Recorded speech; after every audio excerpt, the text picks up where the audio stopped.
Assalamualaikum warahmatullahi wabarakatuh. Perkenalkan, nama saya Ibu Ipa Ma'rifah, sarjana hukum. Di sini saya mengajar sebagai guru PPKN di SMA Negeri 1 Arjawinangun. Nah, untuk kesempatan kali ini, Ibu akan memberikan materi adalah sadar hukum. Apa sih yang dimaksud dengan sadar hukum? Pertama, kita bedah dulu kedua pengertian tersebut, sadar dan hukum. Definisi sadar di sini adalah patuh, paham, dan mengerti. Sedangkan hukum adalah aturan yang dibuat oleh pemerintah.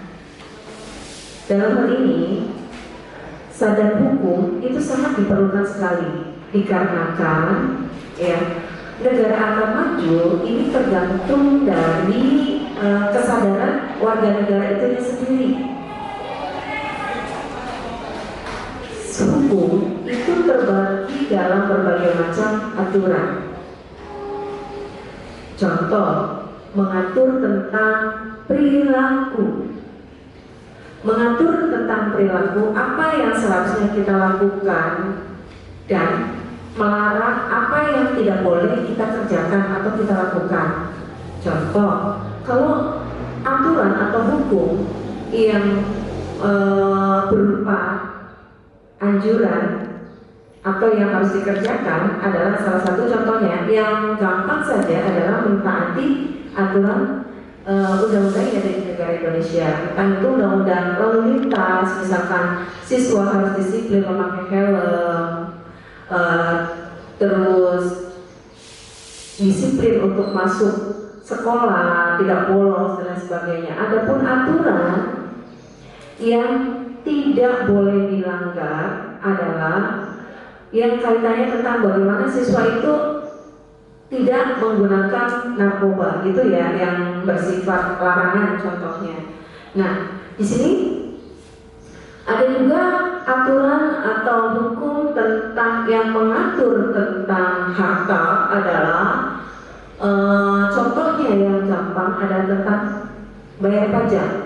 Hukum membayar pajak, ada berapa yang harus kita bayar, contohnya. Atau aturan yang mengatur untuk ketertiban umum. Walaupun kita negara demokrasi, tapi ada aturan-aturannya.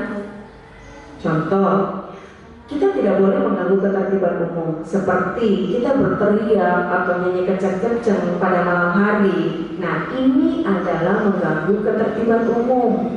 Jangan semua diartikan bahwasanya ini adalah negara bebas, pribadi yang bebas, haknya individu yang bebas. Itu nggak bisa begitu. Tetap semuanya itu ada aturan, ya. Ya kalau mau teriak, ya dalam hati aja pelan-pelan. Itu sih namanya bukan teriak ya, tapi intinya itu dilarang mengganggu ketertiban umum. Misalkan teriak-teriak pada malam hari, nah itu juga ada aturannya. Kalau misalkan teriak-teriak di malam hari yang mana orang lain atau tetangga kita sedang tidur, kita teriak-teriak, walaupun itu adalah hak individu, itu keliru. Ya, itu keliru. Nah, tetap ada aturannya. Mengganggu ketertiban umum itu sama aja melanggar, ya, melanggar aturan hukum yang ada. Berikutnya tentang aturan tentang berkeluarga atau hukum dalam berkeluarga. Itu memang hak semua orang untuk melakukan berkeluarga atau meneruskan keturunan. Nah, di situ ada hukum juga yang disebut dengan hukum perkawinan. Ada syarat-syaratnya juga, ya. Ada syarat-syarat, ada wali pada saat pelaksanaan ijab kabul tentunya, ya. Nah, jadi hukum itu kompleks sekali, luas sekali, ya. Jadi jangan kalian mengartikulasikan bahwa hukum itu secara sempit, bahwasanya hukum adalah kaitannya dengan orang yang melanggar hukum itu dipenjara. Betul, itu adalah sanksi dari perbuatan yang dilarang. Oke, berikutnya ya, sadar hukum. 12 bulan Desember 2019, Menteri Hukum dan HAM ya, Bapak Yasona udah memberikan sosialisasi di Provinsi Jawa Barat tentang ada beberapa desa yang wajib sadar hukum masyarakatnya. Di situ ada ya, tujuannya apa? Supaya apa yang dicita-citakan oleh pemerintah dalam hukum tersebut bisa tercapai ya. Nah, tujuan hukum itu apa?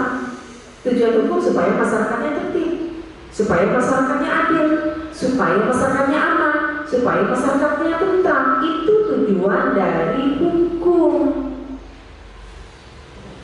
Nah, terus ada nggak cita-cita hukum? Ada dong. Apa itu cita-cita hukum?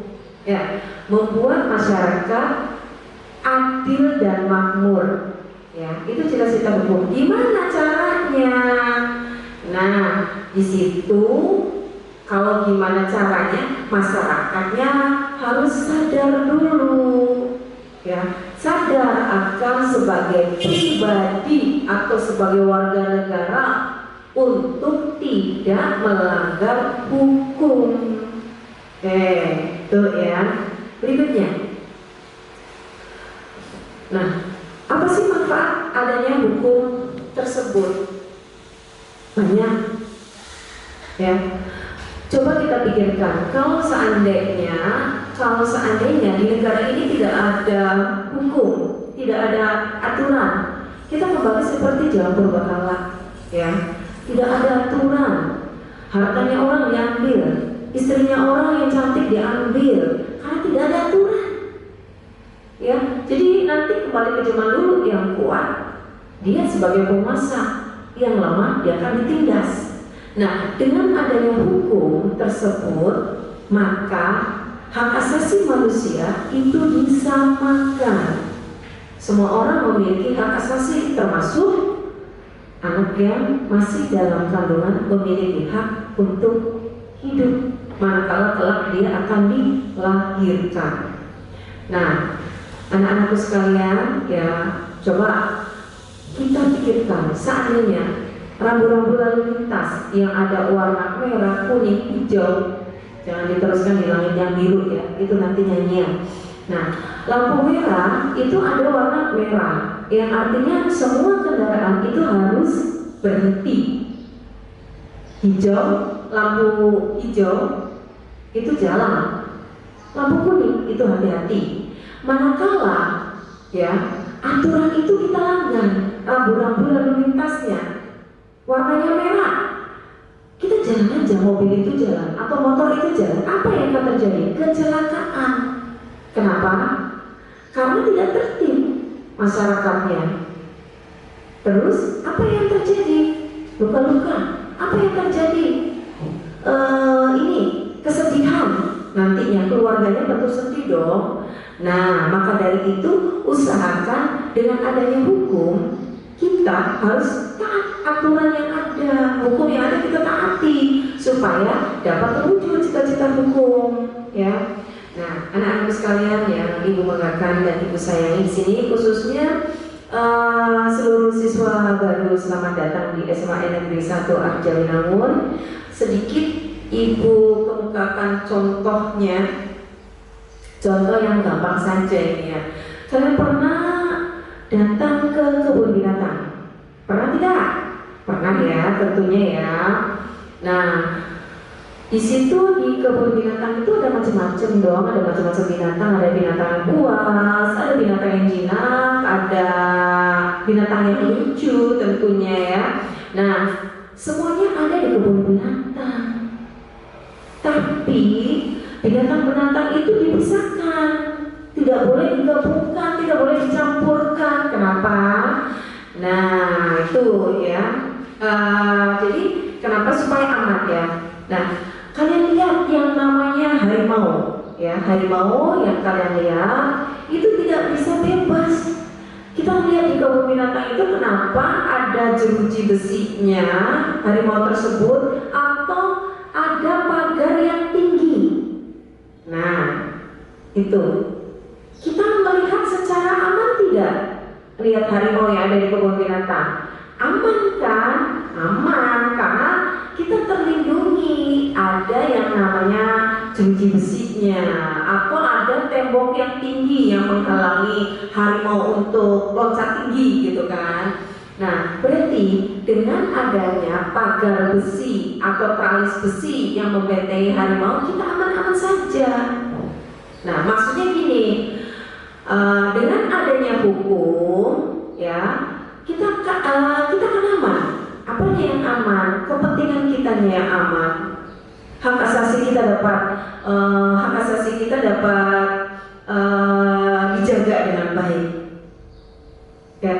Nah itu berarti apa? Pentingnya kalian untuk sadar akan hukum yang ada, supaya tujuannya supaya aman. Seperti yang tadi, kalau misalkan tidak ada hukum, maka aturan itu semrawut kalau tidak ada aturan, ya. Nah itu anak-anak sekalian, makanya mulai dari sekarang ya kita harus sadar hukum, mana yang boleh dilakukan dan mana yang dilanggar.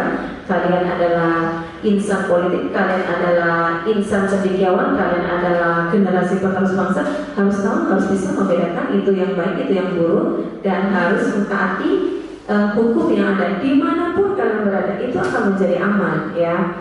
Oke. Itu saja materi dari Ibu.